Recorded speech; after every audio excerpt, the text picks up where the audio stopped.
Mother Nature has definitely left her mark on Delmarva shorelines.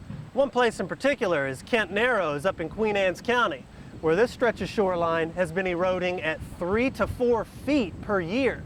The residents up here are doing what they can to hold on to it, but their main weapon is not big rocks or bulkheads. This is Spartina patens and Spartina alterniflora. We're collecting the seed and we're going to grow it out this winter, and we need 30,000 plants for next May. And that's our goal. That may sound like a lot, but there are plenty of seeds to find.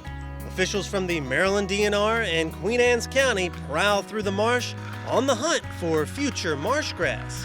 Some of our people are doing the Spartina, and the seeds here, some of these have already been clipped. And I'm working on the alterniflora, which is a little bit big, it's a bigger blade. Here's one right here. So we're gonna fill our bags full of these today, and then we add water, and they'll sort of sit for several months and rot and soften down, and then the seed will fall out of the stem. You can see it right there. Some have actually fallen out here, and these ones, as you can see, the seeds are still in it, if you can see that. And then they'll fall, and then they'll be planted through the winter. They'll be in a greenhouse in Queen Anne's County, and then they'll be planted on a Queen Anne's County project at Ferry Point Park, probably next May of 2014.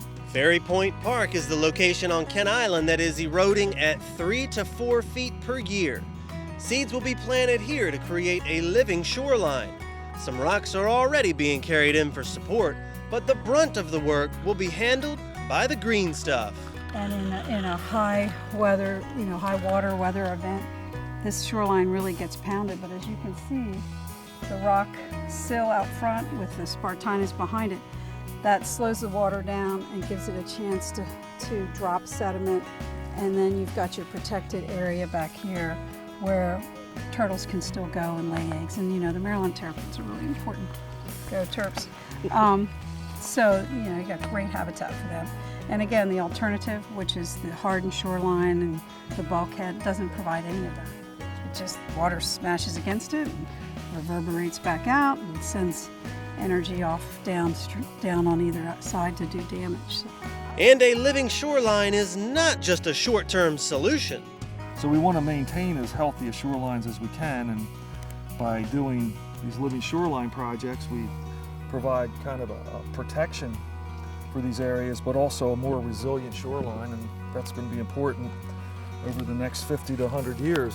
The site of the seed collecting is the Chesapeake Bay Environmental Center, just a couple of miles from their ultimate destination of Ferry Point Park.